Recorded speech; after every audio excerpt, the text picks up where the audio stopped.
భార్య తెలివి. రాసినవారు రాంబాబు గారు.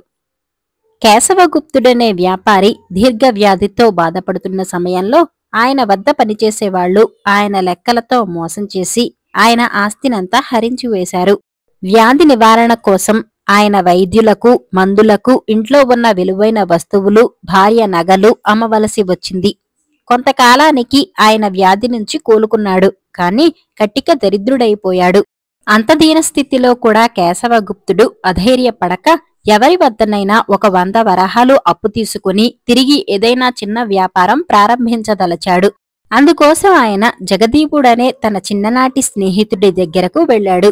జగదీపుడు ఆయనకు మామూలు మర్యాద చేసి సంగతి తెలుసుకుని, కొబ్బరి చెట్లెక్కి కాయలు దించేవాడికి వ్యాపారికి చాలా పోలికలున్నాయి. ఒకసారి వాడు చెట్టు మీద నుంచి పడితే తిరిగి చెట్టెక్కే ప్రయత్నం చేయడు. మరేదైనా వృత్తి చూసుకుంటాడు అన్నాడు. జగదీపుడు చెప్పదలిచిందేమిటో అర్థం చేసుకున్న కేశవగుప్తుడు వచ్చే కోపాన్ని ఆపుకుంటూ, ప్రమాదం జరిగిందని భయపడి నేర్చిన వృత్తిని విసర్జించి తెలియని మరి దేనికోసమో పాకులాడేవాడు పరమవీరువు. పోలికలంటూ తెచ్చావు కనుక చెబుతున్నాను. నేనే చెట్టెక్కేవాడినైతే ఒకసారి ప్రమాదం జరిగాక మరింత జాగ్రత్తగా ఉంటాను. వ్యాపారినైతే పనివాళ్ల విషయంలో ముందుగానే శ్రద్ధ వహిస్తాను అన్నాడు. ఆ జవాబు జగదీపుడికి చురుక్కుమనిపించినా లేని నవ్వు తెప్పించుకొని, బాగా చెప్పావు కేశవ. ఏమైనా ఇప్పటి నా వ్యాపార స్థితి ఏమంతా బాగాలేదు. ఒకవైపున నేను బాకీ పడ్డవాళ్ల నుంచి డబ్బు చెల్లించమని ఒత్తిడి వస్తున్నది. రెండో వైపున నా దగ్గర అప్పు తీసుకుని పోయిన వాళ్ల నుంచి డబ్బులు వసూలు కావటం లేదు. ఇలాంటి సంకట స్థితిలో ఉన్నాను కనుక 100 వరహాలు అప్పుగా ఇవ్వలేను. ఈ 5 వరహాలు తీసుకుని వెళ్ళు, తిరిగి చెల్లించనవసరం లేదులే అన్నాడు. దానితో కేశవగుప్తుడికి తన స్నేహితుడి నిజరూపం తెలిసిపోయింది. ఆయన జగదీపుడిచ్చిన 5 వరహాలు తీసుకుని మరి 3 స్నేహితుల దగ్గరకు వెళ్లి సంగతి వివరించాడు. ఆ స్నేహితులు కూడా తమ కష్టసుఖాలు ఏకరువు పెట్టి తలా 5 వరహాలు తిరిగి ఇయ్యనవసరం లేదంటూ కేశవగుప్తుడికి ఇచ్చారు. ఇక తనకు 100 వరహాల అప్పు దొరకటం అసంభవం అనుకుంటూ కేశవగుప్తుడు ఇంటికి తిరిగి వచ్చి భార్యకు తన స్నేహితుల ప్రవర్తన గురించి చెప్పాడు. జరిగిన దానికి కేశవగుప్తుడి భార్య చాలా విచారించి, ఇంత పట్నంలో ఈ నలుగురేనా మీ స్నేహితులు? మీరు ఇక్కడ పుట్టి పెరిగిన వాళ్ళు, ఎంతో కాలంగా వ్యాపారం చేస్తున్నారు. స్నేహితులంటూ మరిలేరా అని అడిగింది. కేశవగుప్తుడు కొంచెంసేపు ఆలోచించి పెద్దగా నిట్టూరుస్తూ, చిన్ననాటి స్నేహితులు, వ్యాపారంలో లావాదేవీల ద్వారా స్నేహితులైన వాళ్ళు, స్నేహితుల వల్ల స్నేహితులైన వాళ్ళు, ఇలా 40-50 మంది దాకా ఉంటారు అన్నాడు. అలా అయితే వాళ్ల పేర్లు సుమారుగా ఏ వీధిలో ఉండేది ఒక కాగితం మీద రాసి ఇవ్వండి అన్నది కేశవగుప్తుడి భార్య. అందువల్ల ప్రయోజనం ఏమిటి? ఇంతకు నువ్వేం చెయ్యాలనుకుంటున్నావు అని అడిగాడు కేశవగుప్తుడు ఆశ్చర్యంగా. నేనేం చెయ్యను, ఆ చేసేదేమిటో మన అబ్బాయి హరిగుప్తుడు చేస్తాడు అన్నది కేశవగుప్తుడి భార్య. ఆ రాత్రి కేశవగుప్తుడు తన స్నేహితులందరి పేర్లు గుర్తు తెచ్చుకుని ఒక కాగితం మీద రాసి భార్యకు ఇచ్చాడు. మర్నాటి ఉదయం ఆమె తన 14 ఏళ్ల కొడుకు హరిగుప్తుడికి ఆ కాగితం ఇచ్చి, నాయనా, నువ్వు ఈ కాగితంలో పేర్లున్న వారిని కలుసుకుని నాన్నగారు 100 వరహాలు అప్పు అడిగారని చెప్పు. వారు ఇస్తామంటే నాన్నగారు వచ్చి తీసుకుంటారని తిరిగిరా అని చెప్పింది. ఆ సాయంత్రం హరిగుప్తుడు ఒక సంచి నిండు వరహాలతో ఇంటికి తిరిగి వచ్చాడు. కేశవగుప్తుడు ఆశ్చర్యపోయి ఏం జరిగిందని కొడుకును అడిగాడు. నాన్నా, నీ స్నేహితులెవరి దగ్గర అప్పుగా ఇచ్చేందుకు 100 వరహాలు ఉన్నట్టు లేదు. కాని ప్రతి ఒక్కళ్ళు చితికిపోయిన మీ నాన్న తిరిగి వ్యాపారం ప్రారంభించి వృద్ధిలోకి రావాలంటూ 5-10 వరహాల చొప్పున ఇచ్చారు. ఈ డబ్బు తిరిగి ఇవ్వనవసరం లేదన్నారు కూడా అని చెప్పాడు హరిగుప్తుడు. కేశవగుప్తుడు తన భార్య తెలివితేటలకు చాలా ఆనందించి మనసులో ఎంతగానో మెచ్చుకున్నాడు. ఆయన హరిగుప్తుడు తెచ్చిన డబ్బు లెక్కించగా 400 వరహాలపై చిలుకే తేలింది. ఆ డబ్బుతో కేశవగుప్తుడు చిన్న ఎత్తున వ్యాపారం ప్రారంభించి 5-6 ఏళ్ల కాలంలోనే తిరిగి తన పూర్వస్థితికి చేరుకున్నాడు. రాక్షసుడి శపథం. రాసినవారు ఎన్ శివనాగేశ్వరరావు గారు. చంద్రశిలా రాజ్యం రాజు విక్రమసేనుడు భోగలాలసుడు. పరిపాలనా విషయాలు పట్టించుకునేవాడు కాదు.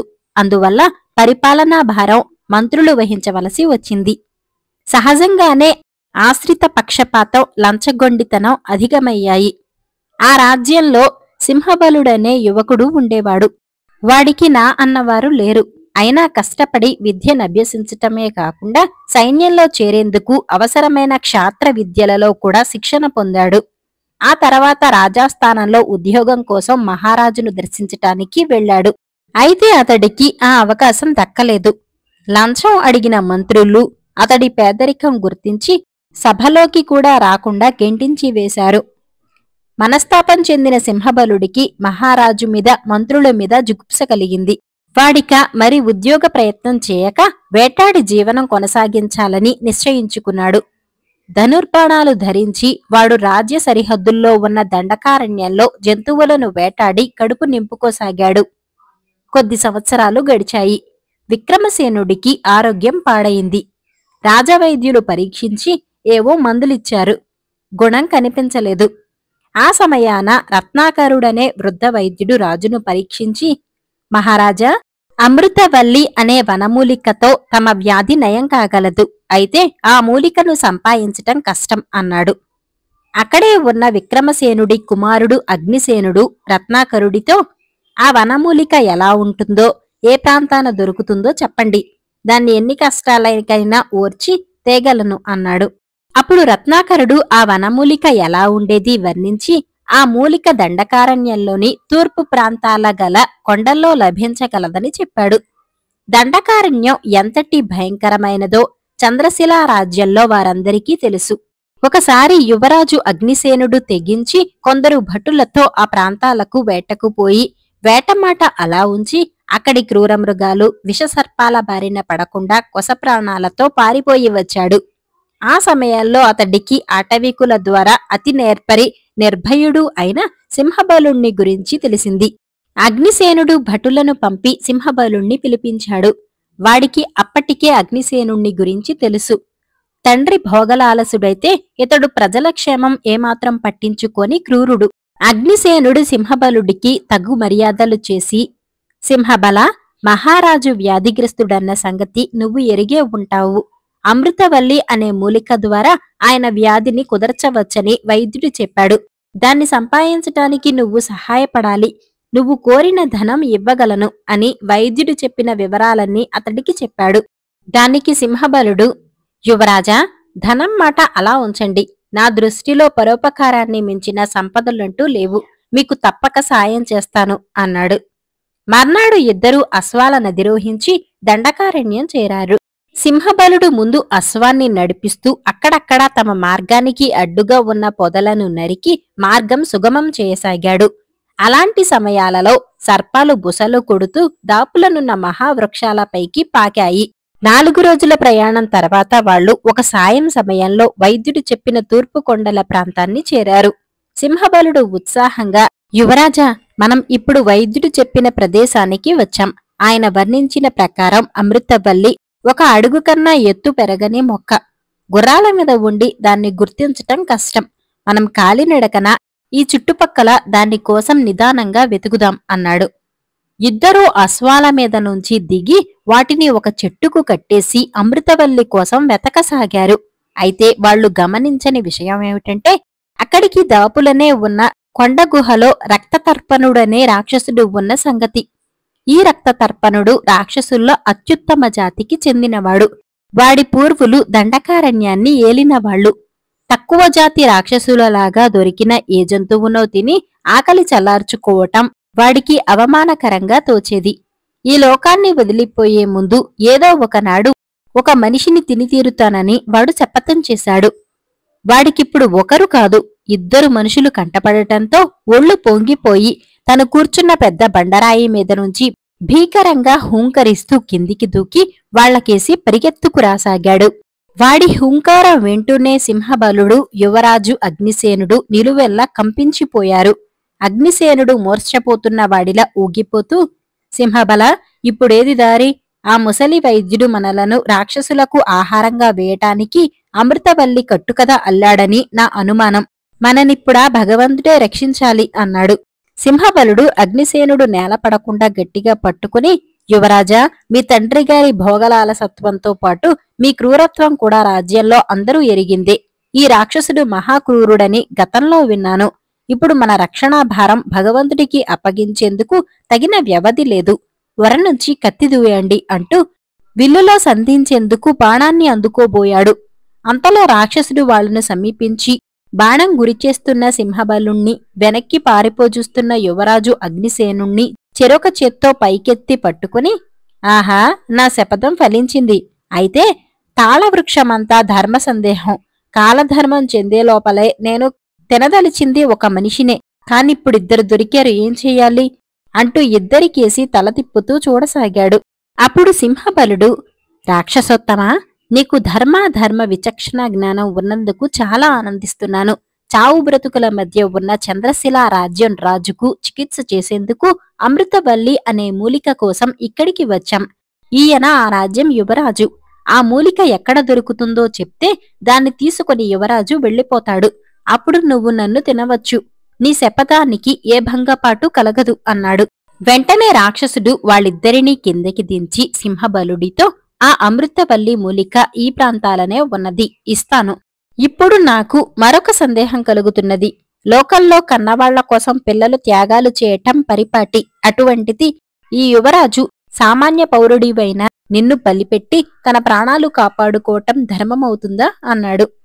ఆ మరుక్షణం అగ్నిసేనుడు రెండు చేతులతో రాక్షసుడి పాదాలు పట్టుకుని, రాక్షసేంద్ర, మీ మాటలతో నా కళ్ళు తెరిపించారు. మా రాజ్య ప్రజలు నా తండ్రి పోగలాలసత్వాన్ని అసహించుకుంటారు, నా క్రూరత్వాన్ని ద్వేషిస్తారు. ఇది తెలిసి పాలకుడు సామాన్య ప్రజలు విశ్వసించే ధర్మాధర్మాలకు అతీతుడని అహంకరించాను. దయవుంచి అమృతవల్లి మూలికను సింహబలుడికిచ్చి నన్ను భక్షించండి అన్నాడు. ఇది వింటూనే రాక్షసుడు చుట్టుపక్కల గల చెట్టు చేమలు ఊగిపోయేలా వికవికమంటూ పెద్దగా నవ్వి, నువ్వనే దయదానితో పాటు జాలి కరుణ అనేవి రాక్షస నైజానికి విరుద్ధం, పాటించకూడనివి. అయినా మీకోసం నా నైజాన్ని త్యాగం చేస్తున్నాను, రండి అంటూ వాళ్లను కొంత దూరం తీసుకుపోయి అక్కడ ఉన్న పొదల్లో నుంచి అడుగు ఎత్తులో ఉన్న అమృతవల్లి మూలిక పాదులను వేళ్లతో సహా పెకలించి వాళ్లకు ఇస్తూ, ఒకటి కాదు, రెండు తీసుకుపోండి. అయితే నా శపథం శపథంగానే మిగిలిపోయింది. ఇందుకు కారణం ఏదో రాక్షస స్వభావ విరుద్ధమైన దుష్కార్యం చేసి ఉంటాను అని పెద్దగా నిట్టూరుస్తూ గుహకేసి బయలుదేరాడు. ఆ తర్వాత సింహబలుడు, యువరాజు పరమానందంతో తమ తమ అశ్వాలనధిరోహించి నగరం కేసి బయలుదేరారు. మంచితనం రాసినవారు వసుంధరా గారు. సదానందుడు మంచివాడు, తెలివైనవాడు. కాని వాడికి ఇతరులకు హాని కలిగించకుండా ఏదో మాటలతో ఆటపట్టించి వినోదించటం సరదా. రోజూ ఊరి బయట తన స్నేహితులతో కలిసి వచ్చిపోయేవాళ్లను పలకరించి హాస్య సంభాషణ చేస్తూ ఉండేవాడు. ఇది చాలా మందికి బాధ కలిగించి మొదట్లో చాలా గొడవలు వచ్చినా క్రమంగా అందరూ వాడి అల్లరిని సహించి సర్దుకుపోవటం నేర్చుకున్నారు. ఇందుకు కారణం సదానందుడికి ఆ ఊరు జమీందారు గారింట్లో పని దొనకటం. జమీందారుగారి ఇంటి ఖర్చుల పద్దులు చుడటం వాడి పని. జమీందారుకు సదానందుడంటే చాలా అభిమానం ఏర్పడింది. ఈ విషయం ఊళ్ళో అందరికీ తెలుసు. అక్కడ పని దొరికినప్పటినుంచి వాడి అల్లరి మరీ ఎక్కువైంది. ఒకరోజు సదానందుడు తన స్నేహితులతో ఊరి బయట చెరువుగట్టు మీద కూర్చున్నాడు. అప్పుడు వాడికి ఊరివైపు నడిచి వస్తున్న ఒక మనిషి కనిపించాడు. ఆయన నడివయసువాడు. బట్టలు బాగా దుమ్ము కొట్టుకుపోయి ఉన్నాయి. కాళ్లకు చెప్పులు లేవు. చూడగానే పేదవాడు అనిపిస్తున్నది. సదానందుడు ఆయన్ను వెటకారంగా చూసి స్నేహితులతో, జమీందారు గారింటికి ఎవరో బంధువు వస్తున్నాడు, దారి చూపండి అన్నాడు. ఆ మనిషి వినయంగా సదానందుణ్ణి సమీపించి, బాబూ, నేను జమీందారు గారింటికే వెళుతున్నానని నీకెలా తెలుసు అన్నాడు. సదానందుడు పెద్దగా నవ్వి, అయ్యో, మల్లెపువ్వులాంటి మీ బట్టలు, ఖరీదైన పాదరక్షలు, ఇప్పుడే మీరు దిగిన విలువైన బండి, అన్నిటికన్నా మీ ముఖంలో గొప్ప తేజస్సు చూడగానే ఎవ్వరికైనా మీరు జమీందారు గారి బంధువులని తెలిసిపోతుంది అన్నాడు. అవునాయనా, నేను బయలుదేరిన విలువైన బండికి సగం దారిలో చక్రం ఊడిపోయింది. బండిలోంచి కింద పడటం వల్ల మల్లెపువ్వు లాంటి బట్టలు మాసిపోయాయి. బండి తోలేవాణ్ణి వెనక్కు పంపించి నేనిలా వచ్చాను. వాడు వెళ్లవలసిన దారి ముళ్లదారి కావటం వల్ల నా ఖరీదైన చెప్పులు వాడికిచ్చాను.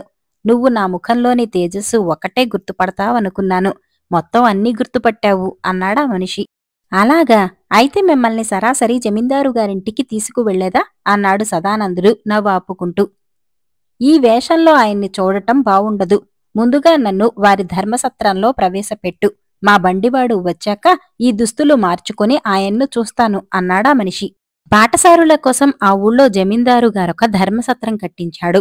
అందులో అన్ని సదుపాయాలు ఉన్నప్పటికీ బాగా పేదవాళ్లు మాత్రమే అందులో బస చేస్తూ ఉంటారు. దేనికి అక్కడ డబ్బు తీసుకోరు కాబట్టి కలిగిన వాళ్లకు అందులో బస చేయటం పరువు తక్కువ. అందులో బస చేసే పేదవాళ్లు కూడా దారిలో తమను దొంగలు దోచారనో మరేదో కుంటిసాకులు చెప్పి సత్రంలో బస సంపాయిస్తారు. ఈ మనిషి కూడా అలాంటి పేదవాళ్లలో ఒకడని సదానందుడికి అనిపించింది. మీ బండివాడు ఎన్నాళ్లలో వస్తాడు అని అడిగాడు వాడు. ఏమో చెప్పలేను అన్నాడా మనిషి. పోనీ మా బండివాడి బట్టలిస్తాను మార్చుకుంటారా అన్నాడు సదానందుడు. వాడి పక్కన ఉన్న కుర్రవాళ్లందరూ నవ్వారు. ఆ మనిషి కోపగించుకోకుండా అయితే మీ ఇంటికి వస్తాను, బట్టలిప్పిస్తావా అన్నాడు. ఈ ప్రశ్నే వింటూనే ఇతనెవరో ముష్టివాడై ఉంటాడనుకుని సదానందుడు, మీరు బండివాడి బట్టలేసుకుంటే జమీందారుగారు మీకు దర్శనం ఇవ్వరు అన్నాడు. ఆయన చూసేది నా బట్టల్ని కాదు, నన్ను. మేమిద్దరం ప్రాణ స్నేహితులం అన్నాడా మనిషి. అయితే ఇలాగే వెళ్ళి ఆయన్ని కలుసుకోవచ్చు కదా అంటూ నవ్వాడు సదానందుడు. చూడు బాబూ, మనిషి ప్రతి విషయంలోనూ కొన్ని మర్యాదలు పాటించాలి. దేవుడి ఆలయంలోకి వెళ్లాలంటే శుచిగా స్నానం చేసి పాదరక్షలు బయట విడిచి వెళ్ళాలి. అలాగే ఎంత స్నేహితులైనా గొప్పవాళ్ళింటికి వెళ్లేటప్పుడు కనీసం ఉతికిన బట్టలు ధరించాలి. సరే, ముందు నాకు సత్రానికి దారి చూపించు అన్నాడా మనిషి. సత్రం వ్యవహారాలన్నీ నేనే చూసుకుంటాను. అయినా అందులో చేరటానికి మా జమీందారు గారు కొన్ని ముఖ్యమైన షరతులు పెట్టారు అన్నాడు సదానందుడు. ఏమిటా షరతులు అని అడిగాడా మనిషి. ముందు 20 గుంజీళ్లు తీయాలి, తర్వాత 2 పాటలు పాడాలి, అటు తర్వాత ఆ కనపడే చెట్టు చుట్టూ 100 సార్లు పరిగెత్తాలి అన్నాడు సదానందుడు వచ్చే నవ్వు ఆపుకుంటూ. ఆ మనిషి కొంచెంసేపు ఆలోచిస్తూ ఊరుకుని, నువ్వు సరదాకు నన్ను ఆట పట్టించాలని ఇలా అంటున్నావా, లేక జమీందారుగారు నిజంగానే బస కోరేవాళ్లకు ఇలాంటి షరతులు పెట్టారా అన్నాడు. నేను అబద్ధం చెప్పను అని సదానందుడు అంటూ ఉండగా అనుకోకుండా జమీందారు అటుగా వచ్చి ఆ మనిషిని చూసి, అరే, నువ్వు రత్నాకరుడివి కదూ అన్నాడు. అవునురా అంటూ ఆ మనిషి తన బండి చెడిన వైనం చెప్పి, ముందుగా సత్రంలో బస చేసి వేషం మార్చి అప్పుడు మీ ఇంటికి వద్దామనుకుంటున్నాను. ఈలోగా నువ్వే వచ్చావు అన్నాడు. ఆ మనిషిని జమీందారు గుర్తుపట్టటము, జమీందారును ఆ మనిషి ఏరా అనటమూ చూసి సదానందుడు భయంతో గజగజ వణికిపోయాడు. వాడికి రత్నాకరుడితో మళ్లీ మాట్లాడే అవకాశం లేకుండా జమీందారు, మా ఊరొచ్చి సత్రంలో బస చేస్తావా, మంచివాడివే, పదపద అని తనతో ఇంటికి తీసుకుపోయాడు. భయం కొద్దీ మర్నాడు సదానందుడు జమీందారింటికి వెళ్లలేదు. ఆరోగ్యం బాగాలేదని కబురు పంపాడు. అయితే కొద్దిసేపటికి రత్నాకరుడే సదానందుడి ఇంటికి వచ్చాడు. ఆయన్ను చూస్తూనే వాడు నిలువెల్లా వణికిపోతూ, అయ్యా, నన్ను క్షమించండి అని కళ్ళనీళ్లు పెట్టుకున్నాడు. క్షమించటం దేనికి అని రత్నాకరుడు ఒక క్షణం ఆగి, ఎవరైనా పేదవారు సత్రంలో చేరటానికి వస్తే విధిగా నువ్వు చెప్పిన షరతులు పాటించవలసి ఉంటుందా? ఈ విషయంలో నిజం చెప్పు. సత్రంలో బస కోసం వచ్చేవాళ్లలో వృద్ధులు, బలహీనులు, వికలాంగులు ఉండవచ్చు. అమానుషంగా ఉన్న ఈ షరతులను జమీందారుకు చెప్పి తొలగించేలా చేయగలను అన్నాడు. సదానందుడు ఆ మాటలతో తేరుకొని ఆశ్చర్యంగా, జమీందారుగారు మీకు చాలా దగ్గరవారు కదా, ఈ విషయం నన్నే అడిగి ఎందుకు తెలుసుకోవాలనుకుంటున్నారు అన్నాడు. ఆ ప్రశ్నకు రత్నాకరుడు నవ్వి, నన్ను ఆట పట్టించి వినోదించేందుకు నువ్వు అబద్ధం చెప్పావని నా నమ్మకం. నువ్వు చెప్పింది అబద్ధమే అనుకుందాం. అప్పుడు నేనీ విషయం జమీందారుని అడిగితే ఆయన నీమీద కోపం కొద్దీ ఉద్యోగంలో నుంచి తొలగించటమే కాకుండా నిన్ను కఠినంగా శిక్షిస్తాడు. అలా జరగటం నాకిష్టం లేదు. నువ్వు చెప్పింది అబద్ధమైతే అది నీ నుంచి తెలుసుకోవటమే నీకు క్షేమం అన్నాడు. రత్నాకరుడి మంచితనం సదానందుడికి అర్థమైంది. ఆయనకు తనకు ఏమాత్రం పరిచయం లేకపోయినా అకారణంగా ఆయనను అపహాస్యం చేశాడు. అయినప్పటికీ ఆయన తనకు జమీందారు నుంచి అపకారం జరగకూడదనుకుంటున్నాడు. సదానందుడు తన తప్పు ఒప్పుకోవటమే కాక ఆ తర్వాత వినోదం కోసం ఇతరులనెవరినీ ఆట పట్టించటం లేదు. గడసరి పిశాచాలు. రాసినవారు మాచిరాజు కామేశ్వరరావు గారు. అవతారం భార్య కామాక్షిని తొందర పెడుతూ, త్వరగా బయలుదేరు, బండివాడు ఆలస్యం అయిందంటూ గోల పెట్టేస్తున్నాడు అన్నాడు. కామాక్షికి ఈ ప్రయాణం ఏమాత్రం ఇష్టం లేదు. నువ్వొక వెర్రిమాలోకానివి, మనం పట్నం వెళ్లవలసిందే అన్నాడు అవతారం పట్టుదలగా. మర్నాడు సాయంత్రం అతడి స్నేహితుడి చెల్లెలి పెళ్లి. ఊళ్ళో ఉంటే ఏదైనా బహుమానం ఇవ్వక తప్పదు. అదొక దండగ ఖర్చు. ఇలా ఆలోచించి అవతారం ఆ సాయంత్రమే స్నేహితుడితో తన మామగారి ఒంట్లో బాగాలేదని కబురు వచ్చిందని, తను బయలుదేరి వాళ్ల ఊరు వెళుతున్నానని చెప్పాడు. అయిష్టంగా ప్రయాణానికి తయారవుతున్న భార్యతో అవతారం, ఎల్లుండికి మన పెళ్లి జరిగి సంవత్సరం ముగుస్తుంది. పట్నంలో కొత్త బట్టలు అవి కొనుక్కుని నిదానంగా తిరిగి వద్దాం. ఈ లోపల ఇక్కడ పెళ్లి ముగిసిపోతుంది అన్నాడు. కామాక్షికి ఇది అన్యాయంగా తోచింది. ఆ స్నేహితుడు తమ పెళ్లికి వెండి పళ్ళెం చదివించాడు. ఆ సంగతి ఆమె భర్తకు గుర్తుచేసింది. నా పెళ్లికి చదివించాడు అంతేకాని నా చెల్లెలి పెళ్లికి చదివించాడా ఏం అంటూ అవతారం విసుక్కున్నాడు. అతడికి ఈ ప్రయాణం వెనుక ఉన్న గుట్టు తెలిస్తే మిమ్మల్ని తప్పక అసహ్యించుకుంటాడు అన్నది కామాక్షి. వాడికి ఈ మాత్రం తెలివితేటలు కూడానా? వాడొక్క మొద్దు స్వరూపం అంటూ అవతారం తేలిగ్గా నవ్వేశాడు. ఇద్దరూ చీకటి పడుతూ ఉండగా బాడుగ బండిలో బయలుదేరారు. తెల్లవారే లోపల పట్నం చేరవచ్చని వాళ్ల నమ్మకం. కాని బండి సగం దూరం వెళ్లేసరికి పెద్ద పెట్టున వర్షం ప్రారంభమైంది. వానజల్లుకు భార్యాభర్తలిద్దరూ బాగా తడిసిపోయారు. ఇంతలో బండి చక్రం ఒకటి దారి పక్కనున్న గుంటలో దిగబడిపోవటంతో ఎద్దు కాలు జారి పక్కకు పడిపోయింది. బండివాడు నానా ప్రయాసపడి ఎద్దును నిలబెట్టాడు. కాని అది కాలొకటి కుంటుతూ పారిపోయేందుకు గింజుకోసాగింది. వాడు అవతారంతో, ఇక ఈ బండి కదలటం కల్లా ఆ కనపడే చెట్ల వెనక ఊరొకటున్నది, సగం బాడుగ ఇచ్చి వెళ్ళండి అన్నాడు చిరాకు పడుతూ. ఇక చేయగలిగిందేమీ లేదు కనుక అవతారం భార్యతో బండివాడు చెప్పిన చెట్లకేసి బయలుదేరాడు. కొంత దూరం వెళ్ళాక మెరుపుల వెలుగులో కొన్ని ఇళ్లు కనిపించాయి. అయితే ఆ సరికే అర్ధరాత్రి దాటిపోవటంతో ఎక్కడా దీపపు కాంతి లేదు. అవతారం దారి పక్కన ఉన్న ఒక పాడుపడిన ఇంటి అరుగుమీద కూర్చుంటూ, ఈ రాత్రి ఈ పంచనే గడిపేద్దాం అన్నాడు భార్యతో. పాడుపడిన ఇళ్లలో పిశాచాలు ఉంటాయని కామాక్షి ఎన్నో కథలలో విని ఉన్నది. ఆ రాత్రి అక్కడ గడపడమనగానే ఆమెకు వణుకు పుట్టింది. కామాక్షి చిన్న గొంతుతో, పిశాచాలకు ఇలాంటి ఇల్లంటే ఇష్టమని చాలామంది చెప్పగా విన్నాను అన్నది. ఈ మాటలు వింటూనే అవతారానికి ముచ్చెమటలు పోశాయి. అయితే భార్య ముందు చులకన కావటం ఇష్టంలేక పైకి బింకంగా, పిశాచాలంటే ఎవరికి భయం? నేను 16 పిశాచాలను మారణహోమం చేశాను. 32 భూతాలను భూస్థాపితం చేశాను. నన్ను చూస్తూనే పిశాచాలు అంటూ మాట పూర్తి చేయకుండానే కెవ్వుమంటూ అరచాడు. ఆ అరుగు మీదనే కొంచెం దూరంగా 2 పిశాచాలు కూర్చొని ఉన్నాయి. అవి 2 అవతారం మాటలు శ్రద్ధగా వింటున్నాయి. నిన్ను చూస్తూనే పిశాచాలు కెవ్వుమంటాయని అరచి చూపాలా? చెబితే చాలదు. నీ అరుపుకు మా గుండెల్లో దడపుడుతున్నది. నీ మాటలకు అరుద్దామనే అనుకున్నాం, కాని గొంతులు పెగలలేదు అన్నవి పిశాచాలు. పిశాచాలను చూడగానే కామాక్షికి ఒళ్ళు జలధరించింది. అవతారానికి కూడా నాలుక తడారిపోయింది. అయితే పిశాచాలు భయపడుతున్నవని ధైర్యం తెచ్చుకుని, నా ముందుకు రావటానికి మీకెన్ని గుండెలు అన్నాడు కోపం నటిస్తూ. బాబ్బాబు, మా మీద కోపించుకోకు. మమ్మల్ని మారణహోమాలకు భూస్థాపితాలకు గురిచేయకు. మా దారిన మమ్మల్ని పోని అన్నదొక పిశాచం. మమ్మల్ని ప్రాణాలతో వదిలావో నీకు బతికున్నంత వరకు తెగ రుణపడి ఉంటాం అన్నది రెండవ పిశాచం. ఈ పిశాచాలు మరీ తెలివి తక్కువని అవతారం అనుకున్నాడు. కంటపడిన పిశాచాలను ప్రాణాలతో వదలటం మా ఇంట వంట లేదే, మరి ఇప్పుడేం చేయటం? నా పాత అలవాటు మార్చుకోవటం ఎలా అన్నాడు అవతారం. ఈ రాత్రివేళ మాకోసం ఆ పాత అలవాటు కాస్త మర్చిపో. అందుకు ప్రతిఫలంగా మేం దాచుకున్న బంగారమంతా నీకు ఇచ్చేస్తాం అన్నవి పిశాచాలు. అవతారం పరమానంద పడిపోతూ పైకి కటువుగా, ఆ బంగారం ఎక్కడ దాచారో చెప్పండి. బంగారం కోసం కాదు కాని మిమ్మల్ని చూస్తుంటే జాలి కలుగుతుంది అన్నాడు. ఆహా, దయా జాలిగుండె కలపరెపువులు, ఇలా దయచేయండి అంటూ పిశాచాలు బయలుదేరాయి. అవతారం వాటి వెనుకగా బయలుదేరేసరికి కామాక్షి భయంగా, మీకేమన్నా మతిపోయిందా? నన్నిక్కడ వదిలి పిశాచాల వెంట పడిపోవటమా అన్నది. వెర్రిదానా, నువ్వలా ఇక్కడే కూర్చో. ఇవేవో బడుద్దాయి పిశాచాలు. క్షణాల మీద బంగారం తెస్తాను. నీకు బండిపట్టా మందం వడ్డాణం రాసిపెట్టి ఉన్నది. ఎవరడ్డుకోగలరు అంటూ అవతారం పిశాచాల వెంట వెళ్లాడు.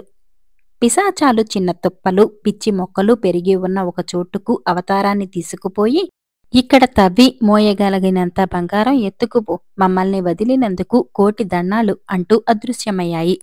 అవతారం అక్కడ కనిపించిన ఒక ఎండుపుల్ల తీసుకుని వర్షానికి బాగా మెత్తపడిన నేలను తవ్వసాగాడు. ఒక గజంలోతు తవ్వగానే అతడికి మెరుస్తూ ఒక బంగారు కాసు కనిపించింది. ఆ తర్వాత వేళ్లతో తడిమితేనే బంగారు కాసులు తగలసాగాయి. కొద్దిసేపటికల్లా అవతారం పక్కన పెద్ద బంగారు కాసుల కుప్ప తయారైంది. అయినా ఆశ చావక అవతారం ఇంకా తవ్వుతూనే ఉన్నాడు. హఠాత్తుగా అతడికి ఎవరు వాళ్ళు, ఆ తవ్వేదేమిటి అన్న ప్రశ్న వినిపించి ఈ లోకంలోకి వచ్చాడు. ఆ సరికి తెల్లవారుతున్నది. వచ్చినవాళ్లు గ్రామ కాపలావాళ్లు. అవతారం చప్పున పైపంచెను బంగారం కాసుల కుప్ప మీద కప్పేశాడు. కాపలావాళ్లలో ఒకడు దాన్ని పక్కకులాగి కెవ్వుమంటూ అరచాడు. ఆ కుప్పకేసి చూసిన అవతారానికి కళ్ళు బయర్లు కమ్మాయి. రాత్రంతా తాను బంగారు కాసులని భ్రమపడింది ఎముకల ముక్కలు. తానున్నది వల్లకాట్లో, తవ్వింది ఏదో పాతకాలపు సమాధిని. గ్రామ కాపలావాళ్లు అవతారాన్ని నానాతిట్లు తిట్టి చెరొక చెయ్యి పట్టుకుని లాక్కుపోయి గ్రామాధికారి ముందు నిలబెట్టారు. ఈ గొడవంతా దూరం నుంచి చూసిన కామాక్షి కళ్ళనీళ్లు పెట్టుకుని జరిగినదంతా గ్రామాధికారితో చెప్పింది. గ్రామాధికారికి ఆమె మాటల్లో నమ్మకం కుదిరి అవతారాన్ని గట్టిగా చివాట్లు పెడుతూ, మహా తెలివిగలవాణ్ణనుకుని స్నేహితుణ్ణి పిశాచాలను కూడా మోసగించపోయి పెద్ద చిక్కుల్లోనే పడ్డావు. నువ్వనుకున్నట్టు అవి బడుద్దాయి పిశాచాలు కాదు, గడసరి పిశాచాలు.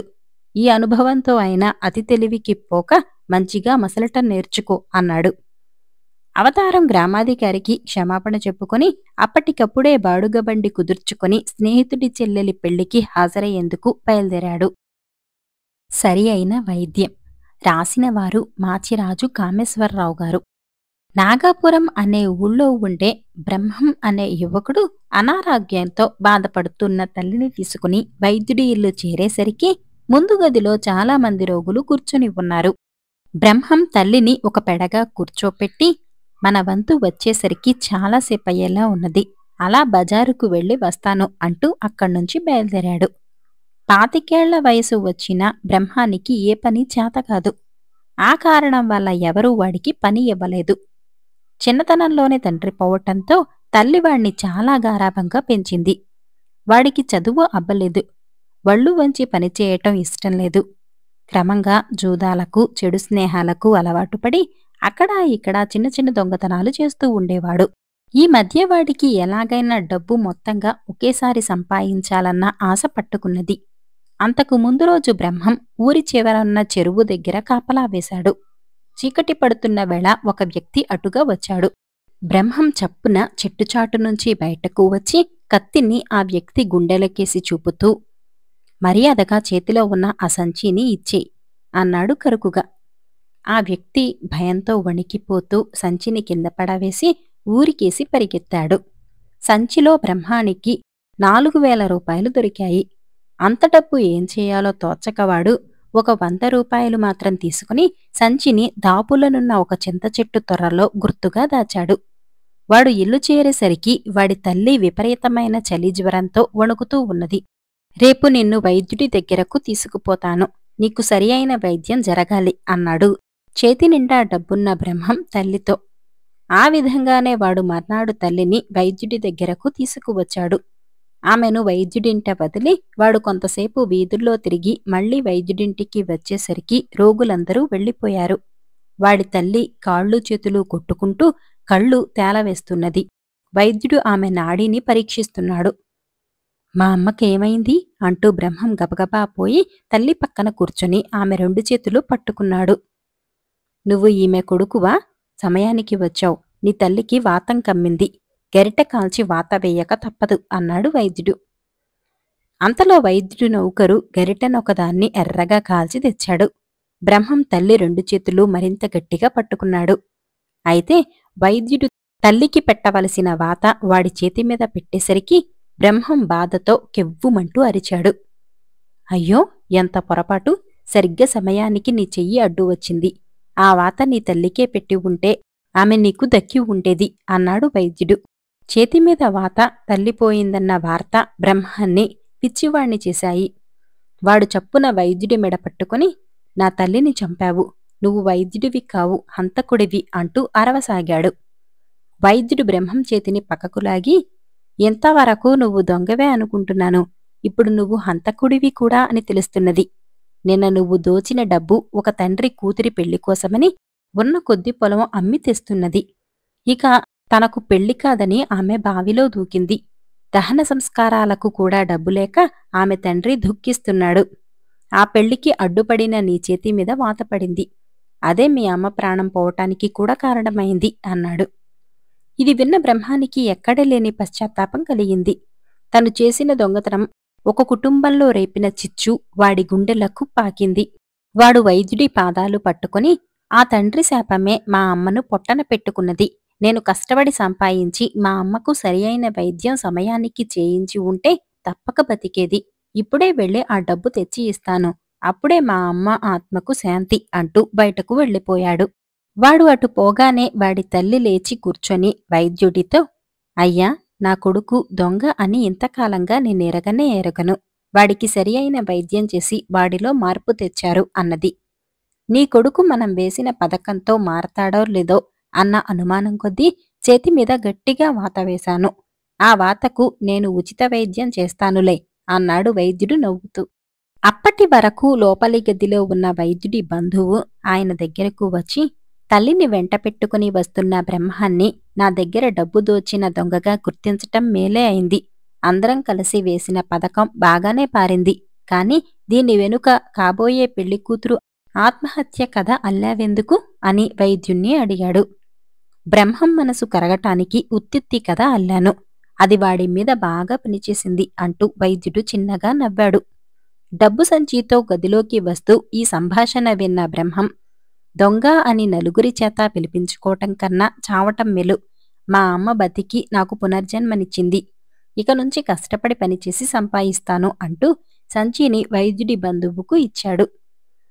వాడిలో వచ్చిన మార్పుకు తల్లితో పాటు చాలా సంతోషించిన వైద్యుడు, ఆయన బంధువు చేతులెత్తి వాణ్ణి దీవించారు.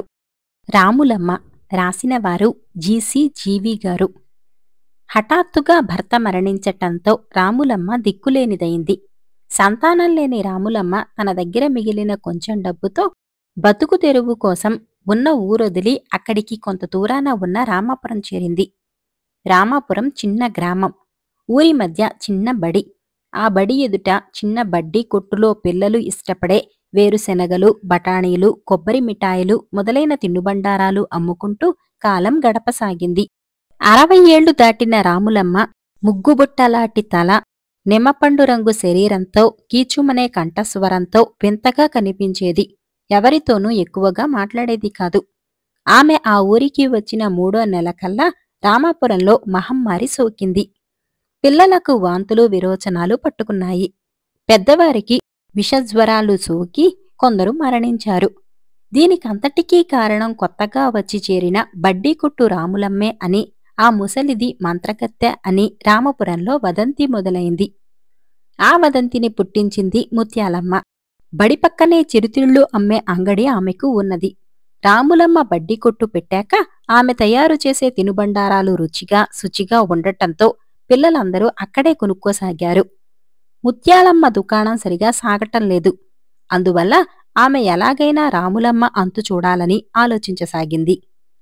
ఒకనాడు తమ కష్టాలు తొలగించమని ఊరి జనం గ్రామదేవతకు పొంగుళ్ళు పెట్టి ప్రత్యేక పూజలు చేయించారు.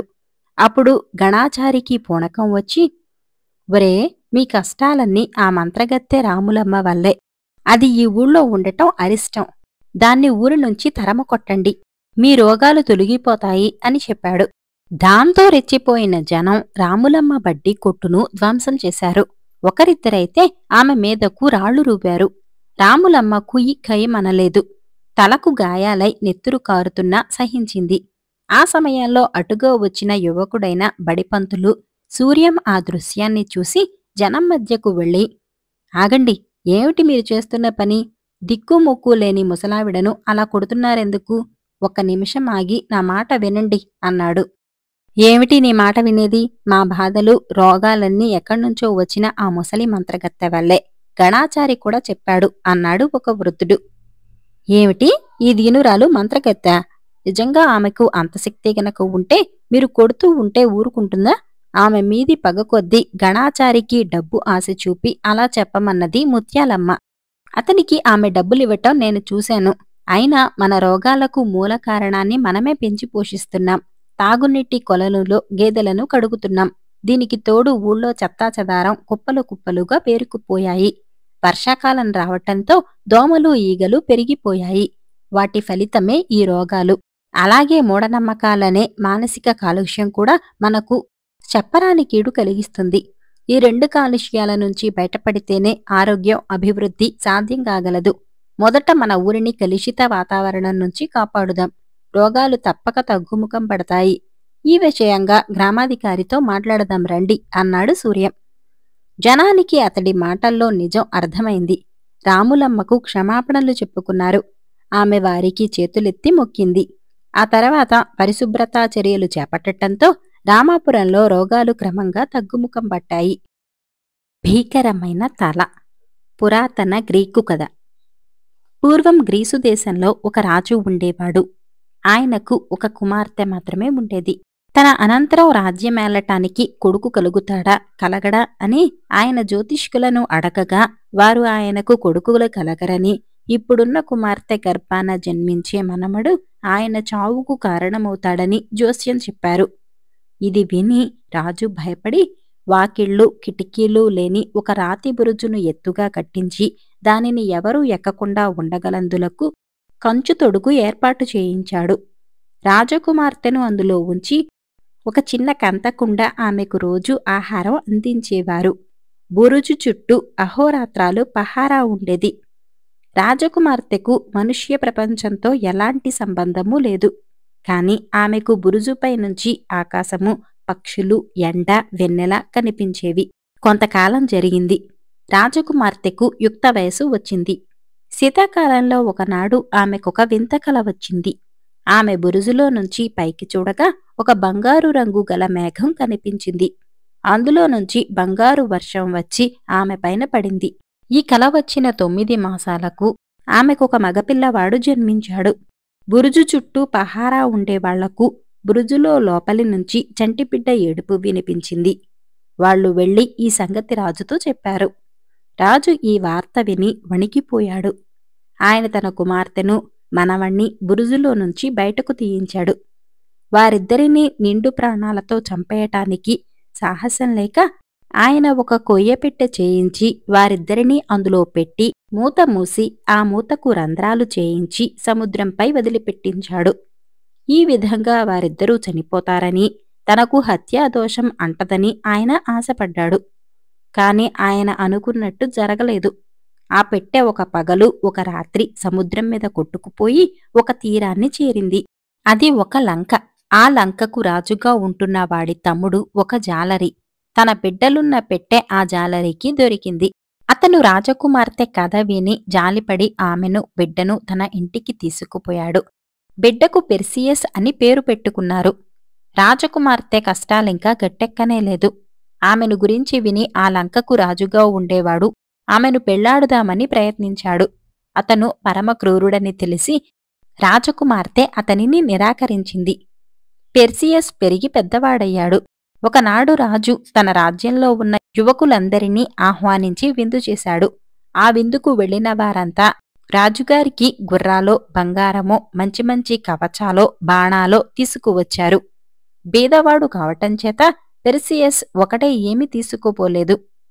రాజు అతనితో, వట్టి చేతులతో వచ్చావేం? ఒక గుర్రాన్నైనా తీసుకురాకపోయావా అన్నాడు. అందరూ నవ్వారు. గుర్రమా? అంతకంటే భీకరమైన తల తెమ్మని అడగకపోయారా? తెచ్చిపెట్టేవాణ్ణే అన్నాడు పెర్సియస్. మించిపోయిందేమిటి? ఇప్పుడు అడుగుతున్నాను. భీకరమైన తల తెచ్చిపెట్టు. అది లేకుండా నా దగ్గరకు రాకు అన్నాడు రాజు. మళ్ళీ అందరూ నవ్వారు. పెర్సియస్కు తీరని అవమానమైంది. కాని అతను పైకి బింకంగా, ఓ అలాగే తెచ్చి ఇస్తాను అని అక్కడ్నుంచి బయలుదేరి సముద్ర తీరానికి వెళ్లి ఒకచోట ఒంటరిగా కూర్చొని తన దీనస్థితికి దుఃఖిస్తూ అలాగే నిద్రపోయాడు. ఆ నిద్రలో అతనితో ఎవరో ఇలా చెప్పినట్టు వినపడింది. నీవు నిజంగా భీకరమైన తలను తీసుకురాదలిస్తే నేను చెప్పేది శ్రద్ధగా విను. నీవు పశ్చిమ దేవతల వద్దకు వెళ్ళినట్టయితే వారు నీకు భీకరమైన తల దొరికే మార్గాలు చెబుతారు. పశ్చిమ దేవతల వద్దకు వెళ్లటానికి మార్గం చెప్పగలవారు ముగ్గురు ముసలమ్మలు. వారు ఉత్తరాన ఉంటారు. ఈ మాటలు వింటూనే పెర్సియస్ నిద్రలేచాడు. సమీపంలో ఎవరూ లేరు కాని కలలో వినిపించిన మాటలు అతనికి జ్ఞాపకం ఉన్నాయి. ఆ సలహా ప్రకారం ప్రయత్నిస్తే భీకరమైన తల తనకు దొరకవచ్చునన్న ఆశ అతనిలో మొలకెత్తింది. అసలీ భీకరమైన తల అనేది ఏమిటి? ఎక్కడో ముగ్గురు అప్పాచెల్లెళ్ళున్నారు. వారు భీకరమైన రాక్షసులు. వారి తలలపై వెంట్రుకలు బదులు పాములుండేవి. వారికి వాడి అయిన కోరలు, కంచు చేతులు, వాటికి భయంకరమైన గోళ్లు ఉండేవి. వారి ముగ్గురులోనూ ఒకరి తల భీకరమైన తలగా ప్రసిద్ధికెక్కింది. దీనికి కారణమేమంటే ఆ తలను చూసిన మనిషి అలాగే శిల అయిపోయేవాడు. ఈ భీకరమైన తలను గురించి మనుషులందరూ ఎరుగుదురు.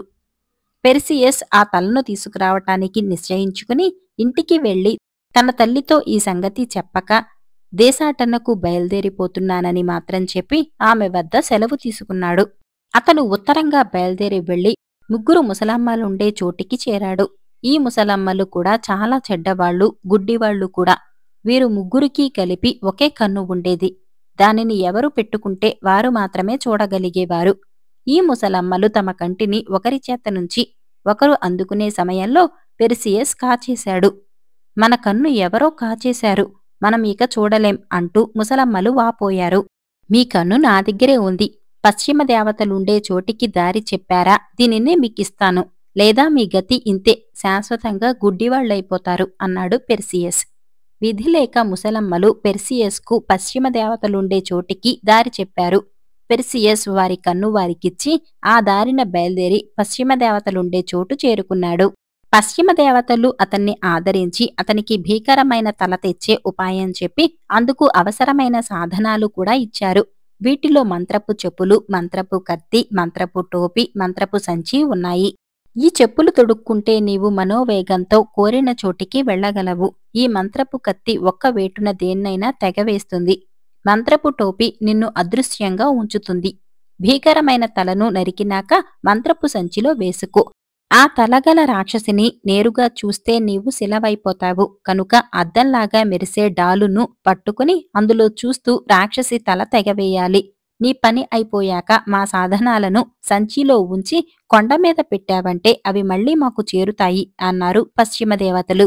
పెర్సియస్ వారి వద్ద సెలవు పుచ్చుకొని మంత్రపు చెప్పుల మహిమ వల్ల రాక్షసులుంటే మంచు కొండలకేసి మనోవేగంతో బయలుదేరాడు.